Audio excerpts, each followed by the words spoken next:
बड़े भाग्यशाली हैं जो प्रभु श्री हरि की शरण में हो गए, सच्ची मांगे, परम मंगल की नींव रख गए किसी भी कामना से। यही तो हमारे हरि की उदारता है। किसी भी कामना से आप केवल जुड़ जाइए तो आपकी वृत्तियां जुड़ती सच्चिदानंद प्रभु से हैं, इसलिए उसका परिणाम अविनाशी होगा। भले कामना विनाशी है पर परिणाम अविनाशी होगा। तो सब भगवान की शरण इसलिए नहीं हो पाते, कामना के द्वारा उनका ज्ञान अपहृत हो गया है और वो भगवान को भी एक अच्छा मनुष्य भर मानते हैं। हाँ, थोड़ा सा बलशाली, थोड़ा सा बुद्धिमान, ये नहीं जान पाते कि ईश्वरों के ईश्वर हैं। भला कोई बलशाली व्यक्ति ऐसा कैसे कर सकता है? विचार कीजिए, लाखों गायें हैं ब्रजवासियों की, बाबा की ही कई लाख गायें, नंद बाबा की और उपनंद आदि और भी ब्रजवासियों की लाखों की, 1 लाख नहीं, लाखों की संख्या में गायें हैं और शास्त्रों की संख्या में सब सखाजन हैं, गोपगण हैं और ब्रज 84 कोश भूमि चिदानंद है। प्राकृतिक भूमि 84 कोश नापेंगे तो उतनी ही होगी और चिदानंद भूमि में एक थोड़ी सी जगह में अरबों गायें इकट्ठा हो सकती है। ये चिदानंद भूमि का प्रभाव होता है, ये बुद्धिगत नहीं है। छोटी सी जगह दिखाई दे रही लेकिन अरबों गायें उसमें आ जाएंगी और जगह कम नहीं होगी। अब सब गायें, गोपगण, सखागण जंगल में गाय चरा रहे थे। अचानक बांस के घर्षण से आग लग गई। इतना आग लगी कि चारों तरफ से वायु के प्रवाह से घिर गए। गाय, बछड़े, सखा, गोपगण सबने प्रभु को पुकारा, क्योंकि सबके आश्रयदाता श्री कृष्ण है। हे कृष्ण, हम इस दावानल से भस्म हो रहे हैं, आप केवल आप ही बचा सकते हो। बड़ी बड़ी लपटें जंगल में और वायु के प्रवाह से चारों ओर से आग दौड़ती आ रही।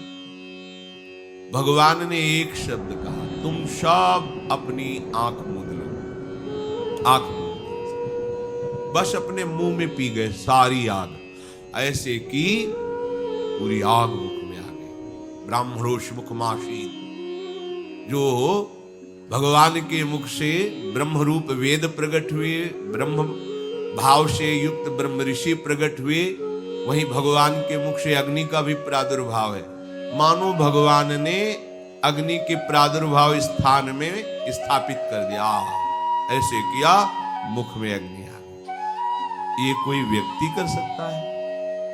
भगवान अग्निदेव प्रचंड रूप दावानल के रूप में है और एक क्षण में 9 किशोर अवस्था वाले प्रभु श्री कृष्ण उस अग्नि को पी गए। देखा कि शांत एकदम, सब सखा गए। एक बार ऐसे और मुंजा टवी में आग लग गई, मूंज के वन में। सबने पुकारा, भगवान ने कहा, आंख मूंद लो, घबराओ मत। दूसरे ही क्षण में सबने देखा वंशीवट की छाया में विराजमान योग माया अचिंत शक्ति संपन्न है, जो भगवान की एक शक्ति है।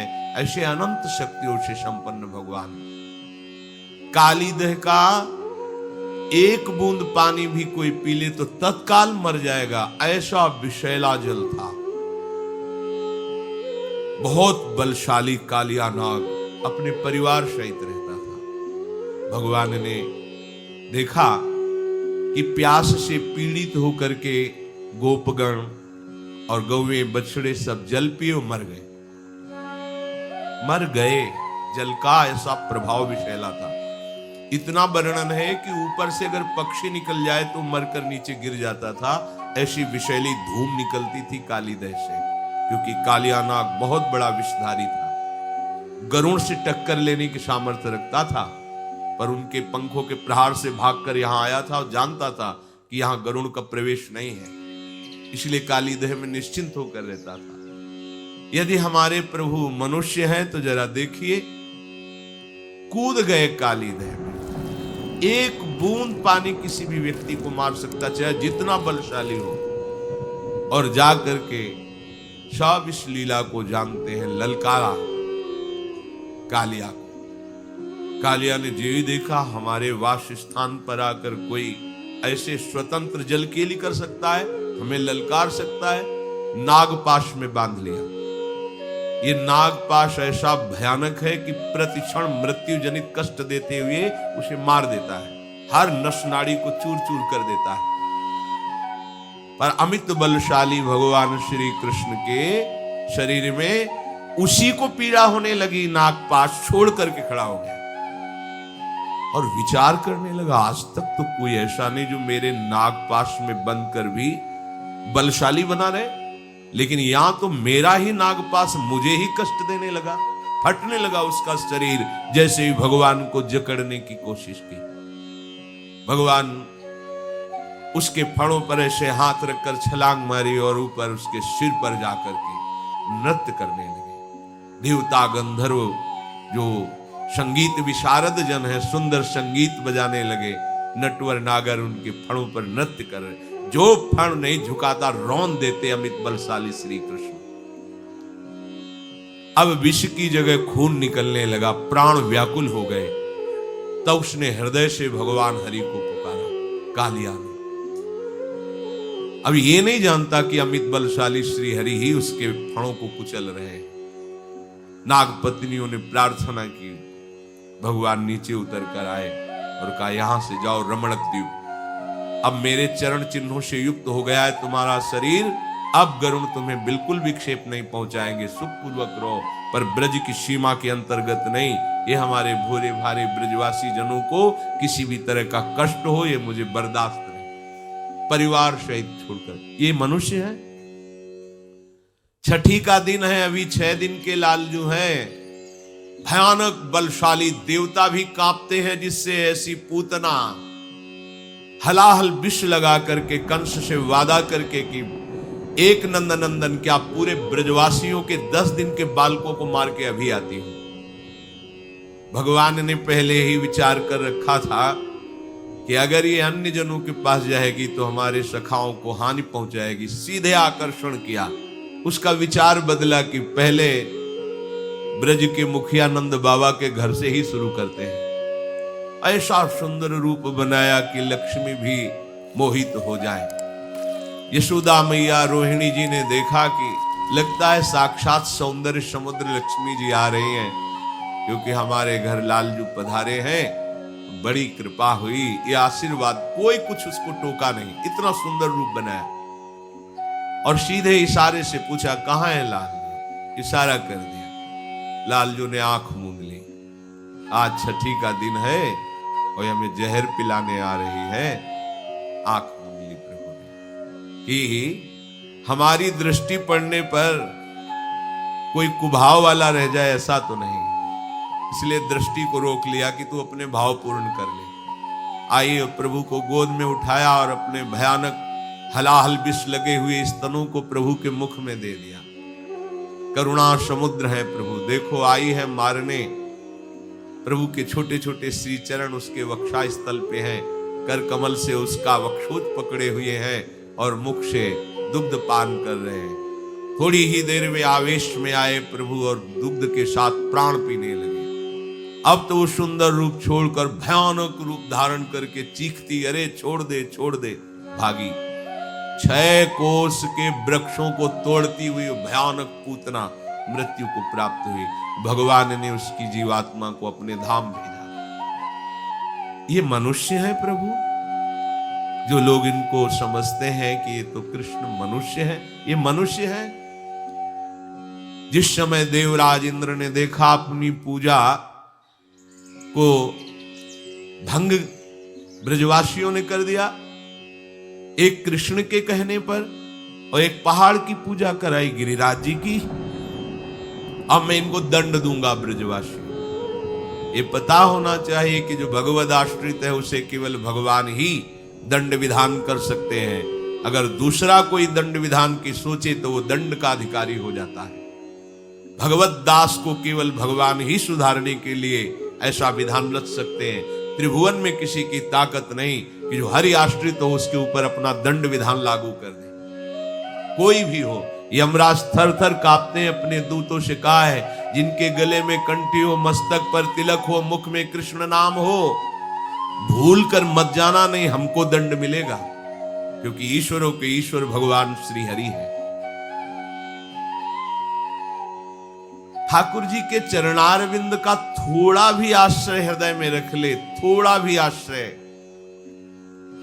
सारी की सारी भयवृत्तियां, सारी की सारी चिंता नष्ट हो जाती है। हम लोग समझ ही नहीं पा रहे, श्री कृष्ण को एक साधारण मनुष्य समझ रहे हैं। देवराज इंद्र ने आदेश कर दिया, प्रलयकालीन मेघों को वर्षा के द्वारा पूरे ब्रज का नाश कर दो, मूसलाधार वर्षा। सब ब्रजवासी जन, हे कृष्ण अब तो आप ही रक्षा कर सकते हो।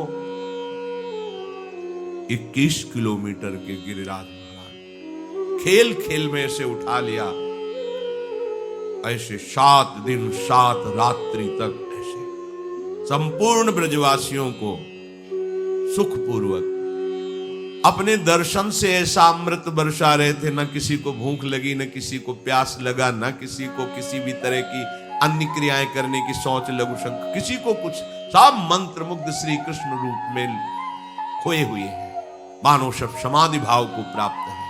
और आश्चर्य, चारों तरफ श्री कृष्ण को सब ब्रजवासी जन घेरे हुए हैं और सबके सन्मुख प्रभु हैं। अगर चारों तरफ कोई, तो एक दिशा में ही तो प्रभु का मुख होगा, पर ऐसा नहीं, संपूर्ण ब्रजवासियों को श्री कृष्ण अपने सामने दिखाई दे रहे हैं। उनकी रूप माधुरी का पान करते हुए 7 दिन तक न किसी को भूख, न प्यास, न निद्रा, न कोई अन्य क्रिया की आवेग, सब रूप माधुरी में डूबे हुए। ऊपर से वर्षा, एक बूंद पानी गिरिराज जी के नीचे नहीं गया। हार गया देवराज इंद्र आकर चरणों में। ये मनुष्य है श्री कृष्ण, विचार करो। बड़े बड़े ऋषि मुनियों ने तपस्या करके भगवान को अपने प्रीतम रूप में चाहा, वेद की ऋचाएं प्रीतम रूप से भजी, वही आके गोपियां बनी और उन्हीं गोपियों को गलवैया देकर प्रभु बन विहार रास विहार। ये श्री कृष्ण मनुष्य है, इनकी मनुष्यकृत लीला है।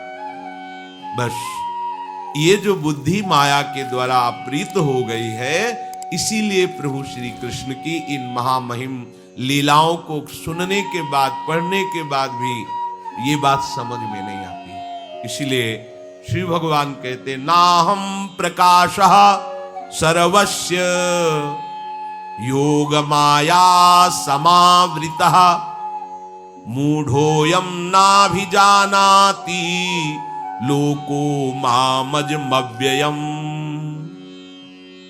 ये जो मूढ़ लोग हैं, मूढ़ कौन है? जो असत भोगों में सुख बुद्धि करके फंस गया है, वही मूढ़ है, मूढ़ात्मा। मूढ़ता यही है कि श्री हरि भक्ति रूपी सुरसरी धारा का त्याग करके क्षुद्र भोग ओष कण से हम प्यास बुझाना चाहते, यही मूढ़ता है। श्री हरि सबके समुद्र हैं, ऐश्वर्य के भी हैं, वैभव के भी, माया के भी, ज्ञान के भी, प्रेम के भी, जो चाहिए इनको छोड़कर अन्य आश्रय, ये मूढ़ता है।